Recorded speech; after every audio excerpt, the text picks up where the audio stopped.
I am no longer COVID Jesus. For a while there, I thought I was Jesus himself because I was hanging out with people left, right and center who had COVID and I never got it. I couldn't work out why. I thought I was special. But guess what? I went to Queensland and caught COVID.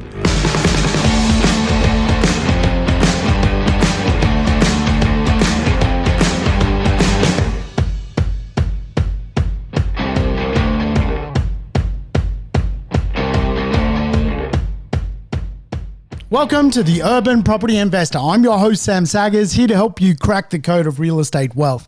Today's show, a code cracker. I've been joined by Raffy, the Gopnik dog, who's decided to sit under my chair and lick my toes. So it could get crazy. Raffy, of course, is a bull terrier, which means this episode, if you're watching on YouTube, could go in any direction. Yes, cameras could fly anywhere because bull terriers are maniacs. Also, the other big news to hand is I have COVID. Yes, I am no longer COVID Jesus. For a while there, I thought I was Jesus himself because I was hanging out with people left, right and center who had COVID and I never got it. I couldn't work out why. I thought I was special. But guess what? I went to Queensland and caught COVID, which pisses me off no end because for 2 years, Queenslanders wouldn't let me in their state, being a New South Welshman from Sydney, and I was treated like a leper. But here's the real news. I never got COVID in Sydney. I got COVID in Brisbane. It took 2 years and eventually going to Brisbane to finally catch this sneaky little crispy cough. And well, today we're doing our first episode on COVID, and we got a cracking show today. We're going to talk about inflation. It is certainly a hot topic. I just got off the phone to a colleague of mine who was very concerned by headline inflation happening in the USA and Europe. And this episode has really come off the back of that conversation. I think a lot of people sometimes start to overanalyze what inflation actually is, and of course, put themselves in a position where they start to get a little bit worried about the boogeyman coming to get them. And of course, it's probably fair to say there is a lot of bait around at the moment. So I want to separate a little bit of fear from fact as best as I can. But there is some Titanic stuff certainly happening when it comes to how things are increasing in price. And of course, a lot of that is occurring all at once. So we've got some Titanic stuff happening when you think about it, right? You've got demand changes, which, you know, we have to assess whether they're permanent changes or temporary. We've got a lot of supply shock challenges happening around the world. Things aren't moving as quick as they once did. E-commerce is breaking the supply chain, and governments all over the world and companies are starting to question, is delivering services and products actually something they can achieve when one country's in lockdown and you need a part from that country, all of a sudden your whole supply chain breaks.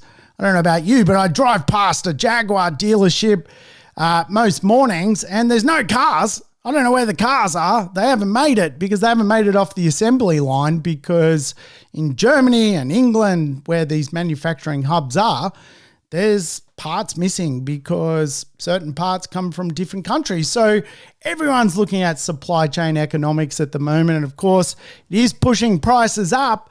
Then you've got the energy problem.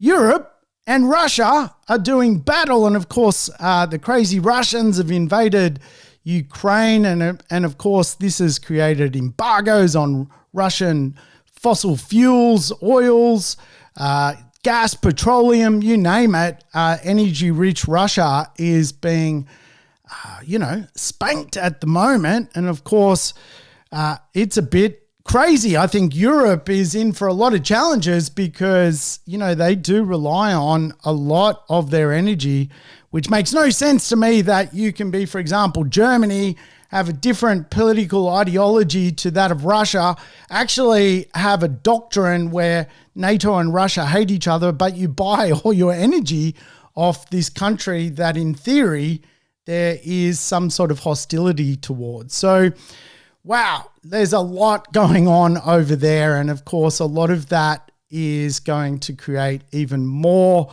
headline inflation, which, of course, is going to push the cost of certain goods and services up. And of course, I think one of the big reasons we're seeing inflation, let's not hold back here, is the amount of stimmies that the governments around the world have injected into the economies off the back of COVID. I mean, COVID was a blessing because it created stimmies, which created the wealth effect, which created a lot of capital growth for real estate.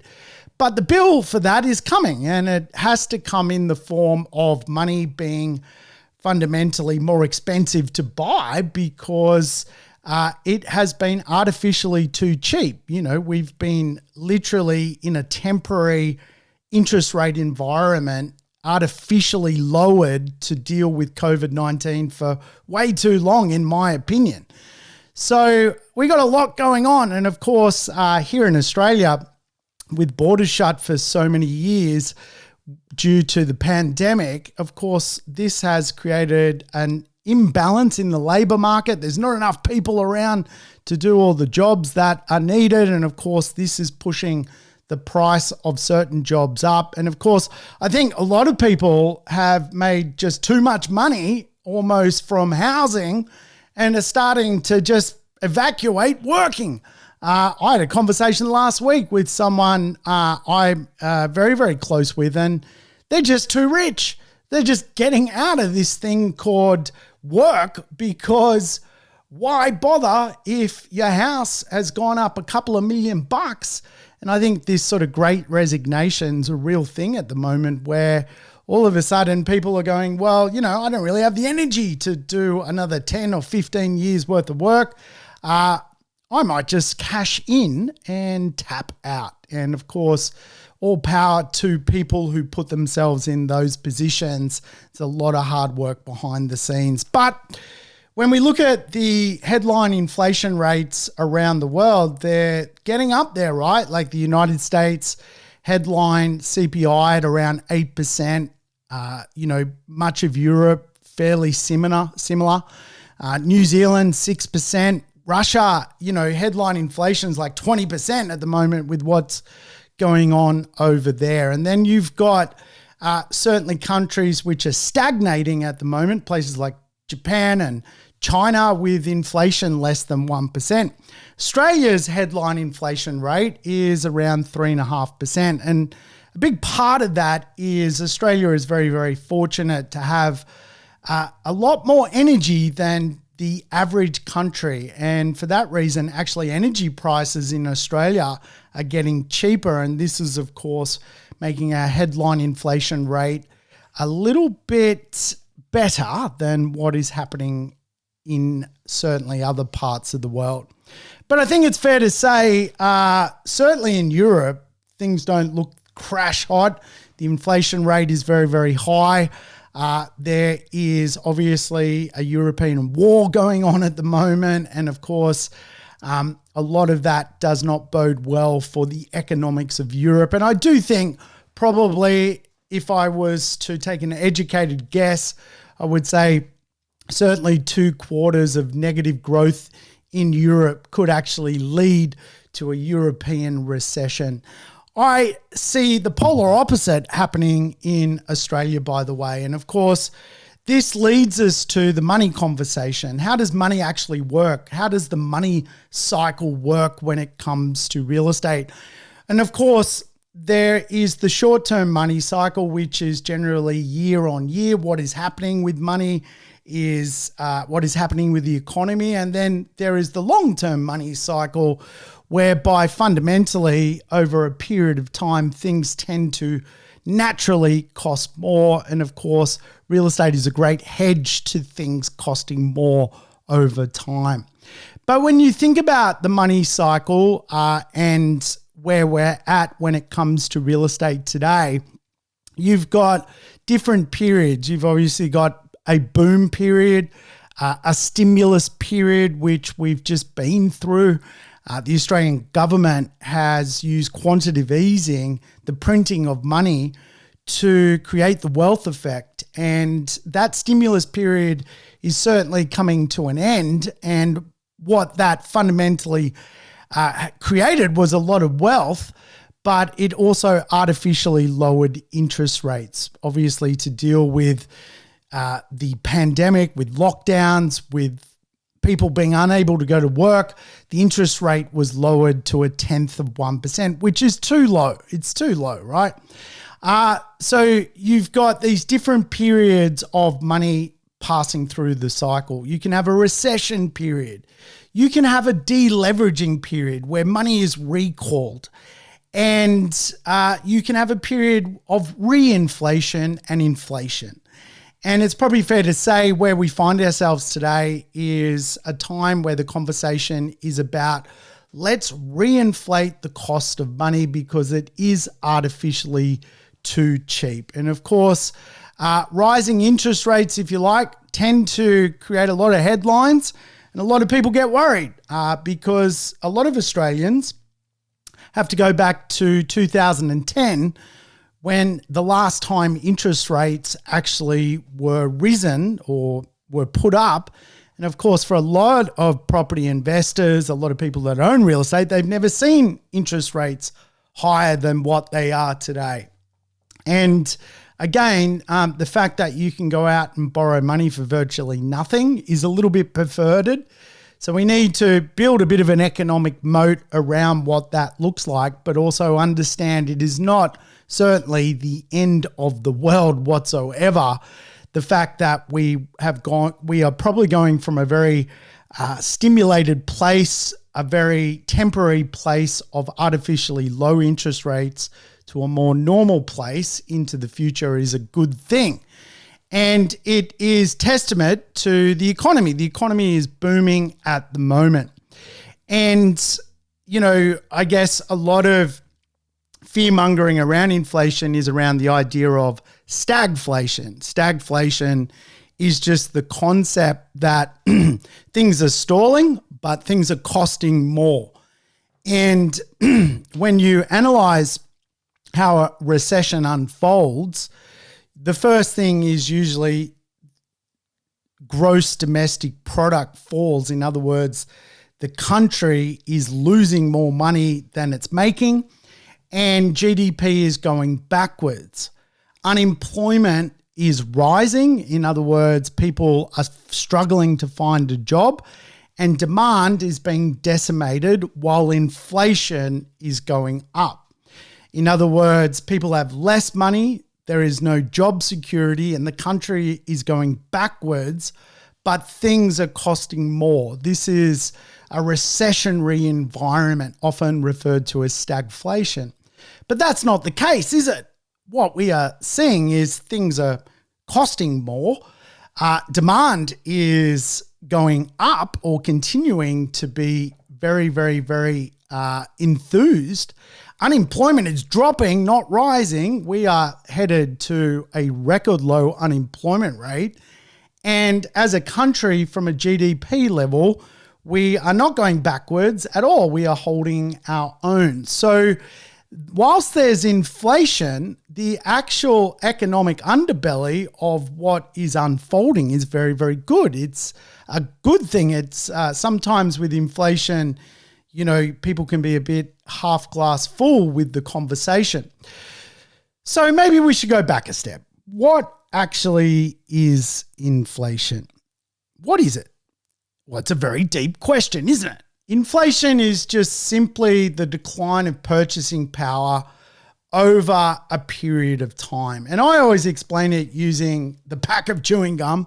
You know, if you bought a pack of chewing gum this year and it costs $1, and next year the inflation or the inflation rate over that year was, 2%, the next year you would have to come back and buy that very same piece of chewing gum for $1.02. And of course, if you're not earning more, then you're simply losing buying power to buy the same thing. And we often refer to inflation through coffee economics. If you think about the evolution of everyone getting on the drug coffee, it has changed and morphed in value over time. And certainly the cup of coffee I was buying in 2009 was $3.50. That same cup of coffee today is $5.50. There's a lot going on inside that coffee though. What are the costs when you think about it? The barista, maybe they charge more to deliver that cup of coffee.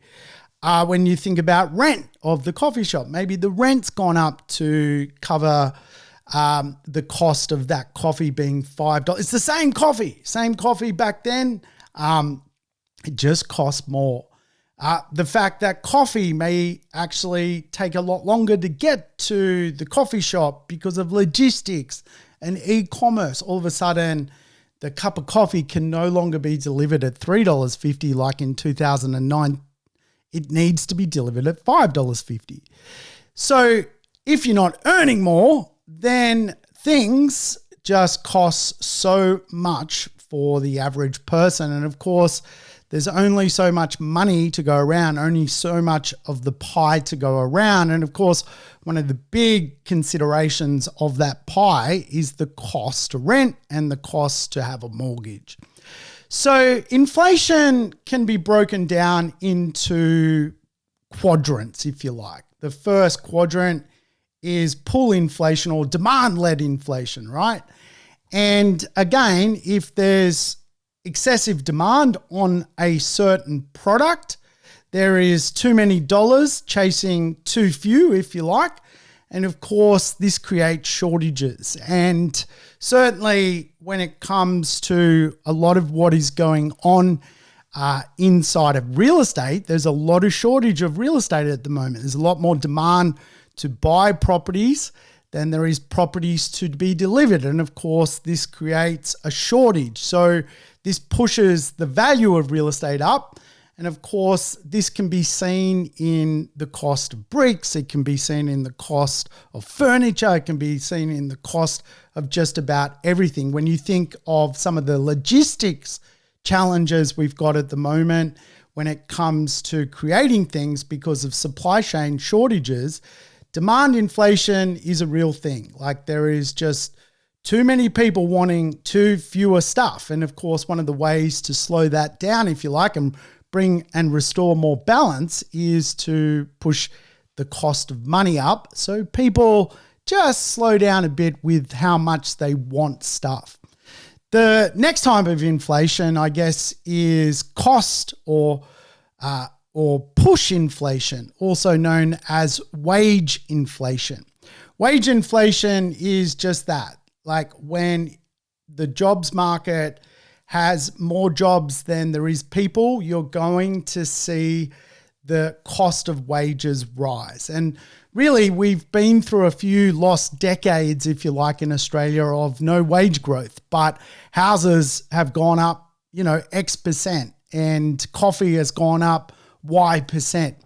So it's interesting when you analyze the type of inflation being created, everyone realizes that there is a certain level of built-in inflation, and we call that CPI. Quite often in Australia, we want built-in inflation of 2 to 3% per annum. That's a healthy cost improvement on a service or good. Where it can get a bit funky, and you're seeing this in US headline inflation, European headline inflation, is when things start to rise by 10%. Is that just too much for the economic wages to keep up with? So, the last time we really saw wage growth in Australia was back in mining boom one, call it 2002, 3, 4, 5. There was a lot of wage growth. People were earning a lot of money, and this pushed the interest rates up and up and up and up. And, the counterbalance to higher wages, of course, is that interest rates do rise off the back of higher wage growth. And so in theory, you're earning more so you can pay more for money. That is kind of the inflation theory of cost push inflation or wage growth inflation. And of course, back in 2002, 3, 4, 5, people were going off to infrastructure projects and mining projects around Australia, earning $200,000 for driving a truck. And, this made everyone's wages go up because people wouldn't work in the office. They would be like, I don't want to work in the office for 40 grand a year. I'm going to go and drive a truck and get $200,000 a year. And of course, this meant the office job then went to, $100,000. So wage growth was big. And things cost a lot when that was actually unfolding. I remember going to Perth and ordering a steak and chips in the pub, and it was like $42 because everyone in Perth was earning like $200,000 in this massive mining boom back then. It was certainly a lot different in the eastern states when that wage growth unfolded. People were leaving and going and chasing the wage dollar. So you can have shortages of supply and an increase in wages, and this can create two different pools when it comes to inflation. The jury is out to whether wage growth is happening. Anecdotally, I think it is happening. I certainly am growing my business. Things are booming. And to find talent, it's a hard thing to do. So really, you have to be competitive with your offering when it comes to the compensation package. And of course, for property investors, this is potentially the time where you start to add more value to wherever you work or the business you're in, and potentially start to earn more money. And one of the greatest ways to become wealthy out of real estate is to simply earn more so you can borrow more and get more capital into the marketplace. But without question, we are seeing obviously around the world logistics challenges. A lot of that is off the back of e-commerce. I mean, can e-commerce keep going like it is? I mean, this morning, I bought basically some batteries and I don't even leave the house. I mean, how ridiculous is that to buy batteries and have them posted to me? It puts a strain on the system. And of course, quite often that then in itself creates more and more inflation. But without question, the biggest root cause of inflation is quantity theory of money, quantitative easing, if you like, which is just the printing of money. The pandemic itself, there was a lot of money printed all over the globe. And let's face it, when there's more money flowing around, the money supply has increased. And fundamentally, the velocity of money is just too quick. So people have got too much money, so they spend like crazy. And of course, what this fundamentally does is soak up all the level of supply of stuff and push prices up. And again, when we analyze really one of the root causes of inflation, it's printing money. And it's fair to say just about every country in the Western world to support their economy through the pandemic printed money. And so the bill is in the post for that. That doesn't come for free. And we will see the cost of that in what money eventually returns to, what the normal will be into the future. So for anyone who's new to kind of economics and anyone new to the idea of real estate, I think it's prudent to understand that on the first Tuesday of every month, the Reserve Bank of Australia meets and makes a decision on the cost of money. They make a decision on the cash rate. And of course, the cash rate then affects the bank rate, which major lenders can offer money to the marketplace. And so the Reserve Bank has to take into a lot of things into consideration when they're setting the cash rate. Now, I personally think the cash rate has been way too low for way too long. And again, I think, the fact that it probably will go up in time is not a bad thing. You can't continuously have a wartime cash rate. There is just no reason for it.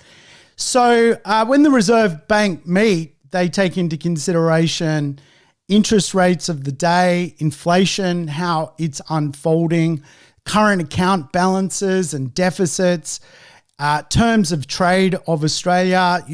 Is Australia and other countries going to default on what they own? Is Australia at risk at another country's debt to Australia defaulting? Uncertainty around the world, like political challenges, obviously things like what is happening in the Ukraine, and of course, public debt. So there's a lot they go through to understand how to make sure money is anchored at a fair rate. And of course, the world's currency is the US greenback. So when America moves on rates, it does have an impact because it will affect currency. And of course, if your interest rate is pegged wrong against the US interest rates and greenback, you can have problems with the cost of your money. And Australia tends to like its money pegged at around 70 to 75 cent US dollar. And of course, this allows for exporters, which Australia is a big exporter, to be in the game, so to speak. And again, if the interest rates are all out of whack with what's going on with the US, the dollar can be too expensive. And of course, this can mean that our terms of trade drop because we're not selling enough stuff because we're too expensive. We're overpriced. So I often get the conversation, well, why don't the monetary policy makers just leave the interest rates alone, because it's pretty unaffordable to live at the best of times, let alone pay for mortgages. But they have more things to consider, and probably one of the big highlighted things they need to consider is the currency rate, where we are sitting at a global level. If we're going to sell lots of iron ore, if we're going to sell lots of coal, lots of sheep, lots of cows, we've got to have a competitive dollar. And if we don't move on interest rates, it can make it very, very uncompetitive. And of course, that can cause other types of problems. So why do interest rates get raised? Well, they obviously get raised to slow up a booming economy from fundamentally overheating. And they kind of have an inverse relationship. Higher borrowing costs, if you like, tends to slow down the amount of demand for a product. And again, lower borrowing costs tends to increase demand for a product. And of course, with property, the lower the rate, the more the demand. And the conversation constantly is reverberated. Well, do you not see the inverse of that, where there's higher costs to account for money, then there must be less demand? And it certainly can unfold that way. And certainly when I saw interest rates at, you were borrowing money off the bank at 8, 9, 10%, there was certainly a slowdown when it came to real estate, but there were very good deals to be had.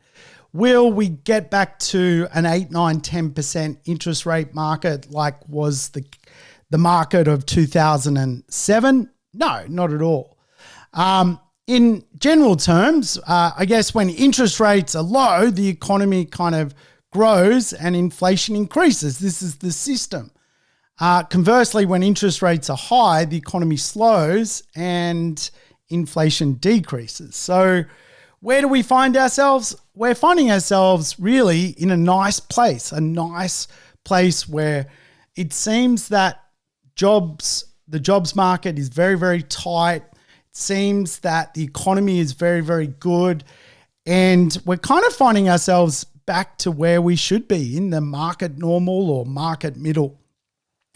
Now, when it comes to inflation, a lot of the conversation is around what is known as transitory inflation, or the idea that something is just temporary. The stimulus for the pandemic, for COVID, for this bloody disease I've now got, was temporary, right? Like that is transitory printing money. You don't do that every day. So the idea that something will pass is the idea of transitory inflation. So the Reserve Bank obviously looks at the headline figures around the world of inflation and then discounts transitory stuff. When you think about transitory stuff is like, well, yeah, Russia accounts for like 10% of the world's energy and no one wants to do business with Russia. But all that means is that new trade routes will open, like where countries were getting their oil and wheat and gas from the Ukraine or Russia, they're now going to divert. And so the idea of something being transitory is just the idea of the next season effect. In other words, Ukraine apparently is the world's food bowl when it comes to wheat, right? So if not enough wheat's being sold or getting out of the Ukraine, then what do farmers do around the world? They grow wheat. And of course, the next season effect is that supply, which is constricted, is opened up. What does European countries do if they can't get their energy from Russia? They backdoor it from somewhere else. They will go and find another trade route. So inflation, albeit a bit exciting at the moment and certainly wrapped up in a lot of things like pandemics and wars, the idea that that is seasonal and not going to last forever is a real concept. And of course, for smart countries, they're already finding new trade routes to open up their economies. The other thing I think we need to take into consideration is inflation happens when an economy is booming. And I don't know about you, but most people I speak to, most businesses that I speak to, is they are booming. There is a few businesses which have come out of the pandemic and doing it tougher than others.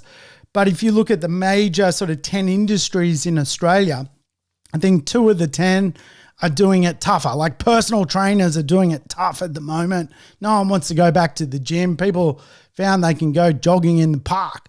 But for many industries, many major industries, they're just booming at the moment. And of course, when things are booming, people are spending. And when people are spending, that in itself can create, the idea of growth and inflation.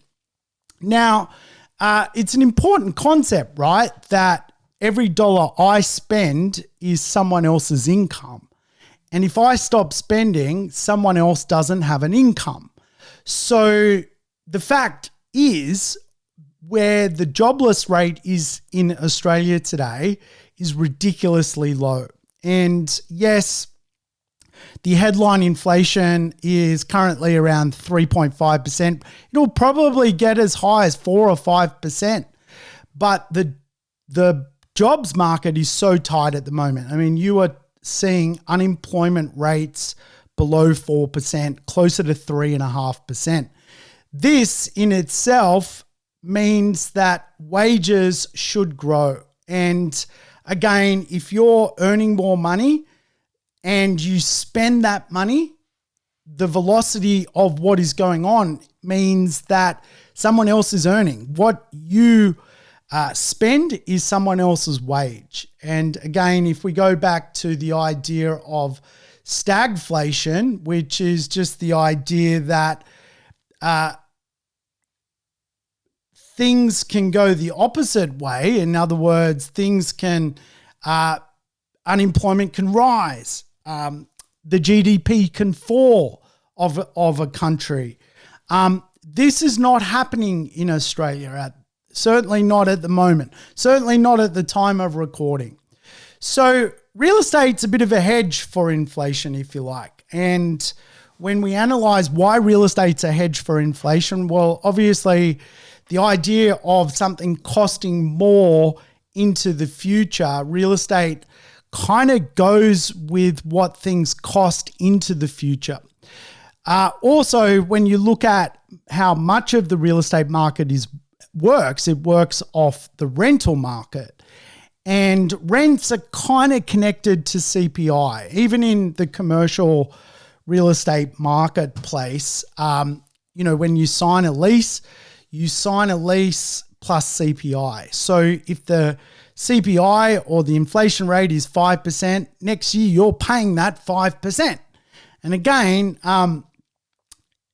the idea that real estate is actually a safe haven and protected by inflation is quite accurate. In other words, that things cost more over time, but if you can trade your future real estate dollars into the currency of the day, you're absolutely going to make more than, for example, leaving money in the bank and getting just CPI increases, right? So real estate is considered a bit of a hedge. And obviously we're going into a situation where there's a rental crisis, and much of any future interest rate rises will be, certainly for property investors, passed on to the rental marketplace. And we're already starting to see rents go up quite handsomely around Australia at the moment, which leads us to the conversation, where does Australia sit when it comes to its debt levels, when it comes to the idea of paying more for a mortgage? And what's so fascinating is there's a lot of equity in Australia. People, the loan to value ratio of Australian real estate from debt to what it's actually worth is 20%, right? It's pretty crazy when you think about it. There's about $10 trillion worth of real estate. I was just looking at a CoreLogic report. It's around $10 trillion in real estate, around $2 trillion in debt. So what a lot of the conversation is around real estate is obviously, will real estate go down if interest rates go up? And certainly what we would be talking about is not the ability of that to affect debt, because the loan to value ratio is just too skewed in the equities favor. When you think about how Australia works, the pie of Australian real estate, if you like, the pie graph, a lot of real estate is fully owned in Australia. I mean, there are a lot of baby boomers, builders. They've paid off their real estate. In fact, most of the wealth is trapped in real estate, which is paid off in Australian economics. There is an absolute huge amount of wealth stored in real estate, which has no debt whatsoever. And of course, when you think about, someone perhaps in their 50s, 60s, 70s, 80s, and 90s, they're not carrying huge amounts of debt as a homeowner. And so as a property investor, when we buy in suburbs which are much older, we also get this effect that suburbs that are older have houses and apartments and so forth that are already paid off. Then, of course, there's people with mortgages. And again, like if I look at where I own a family home, I bought that family home 10 years ago. What it's worth today and the mortgage on what it's worth today is irrelevant to me, because I took on a mortgage 10 years ago and I bought real estate at a different price 10 years ago. So again, like the fact that maybe the cash rate will change, which will create an effect on interest rates moving up, it doesn't really bother a lot of people who have started mortgages 4, 5, 6, 10, 12, 15, 20 years ago, because of what they paid for the property and what it fundamentally would equalize out at when it comes to its interest rate level. Then, of course, you've got people who've just started a mortgage, and, anyone who's started a mortgage usually is also starting, out as a first home buyer. And let's face it, first home buyers are generally pretty young and capable, and what they do have on their side is energy. They can work 2 jobs if they need to. They can take up a side hustle if they need to. So yes, they went and borrowed at 95% LVR. Yes, they're highly leveraged probably compared to what they earn. But let's face it, they're the ones which are probably more capable to expel energy into making sure that they pay for what they've bought. And there is a real sense of pride and ownership for people who've bought their first home. They don't want to mess it up. So the Australian real estate market is looking pretty good. And of course, when you consider the investors in the market, which tend to sort of make up another sort of 30% of the market or thereabouts, I mean, investors are protected by the hedge of inflation through rents and taxes. They get better tax deductions if interest rates increase. They tend to be able to pass on interest rate costs to the tenant market, and it certainly will be the case this time around. When we analyse the rental market at the moment, it is a basket case. There just isn't enough rental stock floating around, and of course, any interest rate movement will no doubt be offset by better tax deductions and better rents being passed on to the tenant marketplace, which again leads me back to what I've been talking about for a long time, which is inequality is a real thing. And certainly I've been saying this forever, inequality has a postcode. So what you probably will find in real estate terms is the mortgage belt marketplaces probably going to do it the toughest when it comes to what happens next with real estate. As I allude to, there's kind of 4 forms of money in real estate: aspirational, discretionary, affordable, and then that sort of broke into town, the mortgage belt part of the marketplace. What we tend to see when interest rates move up is the mortgage belt areas tend to do it the toughest. They're the ones where, people aren't earning a lot of money, even potentially with pay rise on offer. Their job just can't warrant much more being poured into it from an industry point of view. And so, as I always allude to, just don't buy in those places. Now, remember, this is not a deleveraging. This is not a market deleveraging at all. And when we talk about what that fundamentally means is there's the cost of money, but also the availability of money. Now, over in New Zealand, they are going through a bit of a deleveraging at the moment. The cost of money is higher, but the availability to get money is much harder. And of course, what this can do to a marketplace is certainly remove demand and of course create a compression on prices. In Australia, we went through a deleveraging period, the credit crunch. We all got put on a credit program, a debt reduction program back in sort of 2016, 17, 18. So we went through a deleverage. And if you can remember back when APRA stepped in and deleveraged the marketplace, real estate values dropped. If you go back even further to the GFC, we went through a deleveraging then, and real estate values dropped in certain areas, which were, really challenged by what was unfolding with the terms of trade in the Australian dollar. In fact, if you want to know when Australia loses money, it's when deleveraging happens in real estate, when credit squeezes happen.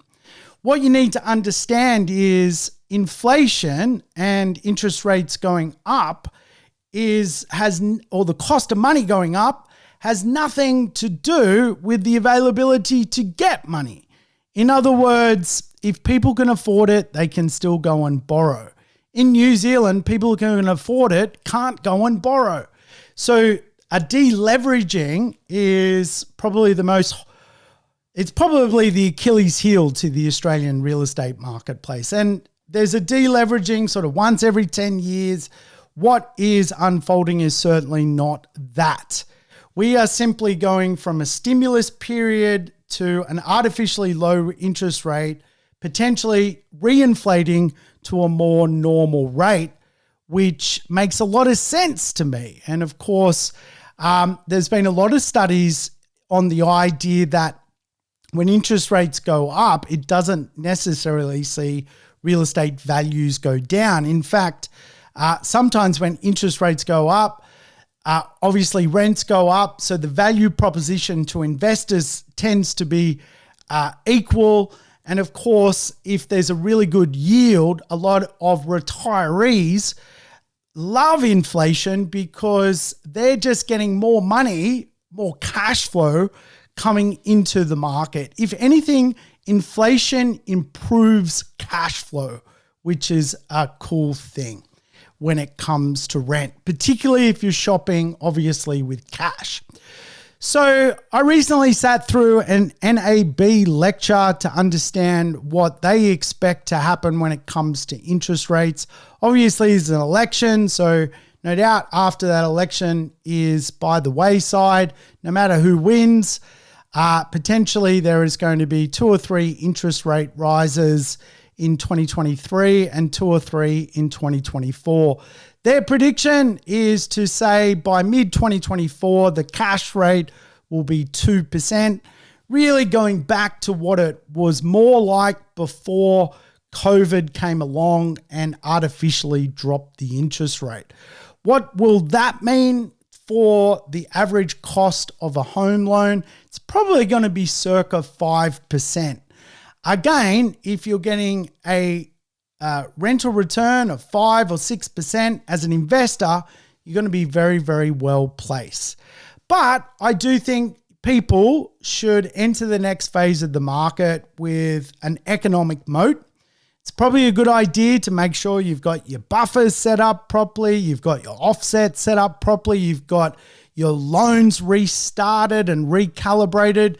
I mean, now is the perfect time to work out potentially how to lower your monthly cost to run a mortgage. And probably the best way to do that is to actually even restart a mortgage so that you're spreading out your loan term over the longest possible period. Again, just simple techniques can make the world of difference when it comes to battling the idea that the cash rate is going to change. The reality is, I think, always owning real estate where there's value in the real estate through the yield is really, really important. And again, if you're too negatively geared, if it's costing you hundreds and hundreds of dollars to own a property, that's when you start to go, well, is this property really worth it? Am I losing too much money every year to actually keep up with what any future capital gain is? And again, I always teach there's 3 parts of the puzzle when it comes to running a property. There's you, the tenant, and the taxman. Make sure the tenant and the taxman is covering most of the cost to run the real estate, and you'll never have a problem. I guess also, when it comes to your economic mode, don't panic. Don't go and fix an interest rate at, a gazillion percent because you're worried about a 10% interest rate. That stuff's not going to happen. We are just simply going from a stimulated point of the money cycle to a more normal point of the money cycle. And what that correlates to is more normal amounts of capital growth, more stable areas being stable. They're stable for a reason. The consensus is in that reason. And of course, that's how real estate works. So I'm looking forward to it. Hey, thanks for tuning in to the Urban Property Investor. I'll catch you next time as we talk more real estate. Thanks for tuning in to the Urban Property Investor. To never miss an episode, make sure you subscribe to the podcast on your favorite app or on YouTube. And I would love it if you could give the show a rating and share it with your friends and family. In between episodes, you can always keep in touch with me by connecting on social media over Facebook, Instagram, or LinkedIn. Until we meet again on the next episode of The Urban Property Investor, take care and bye for now.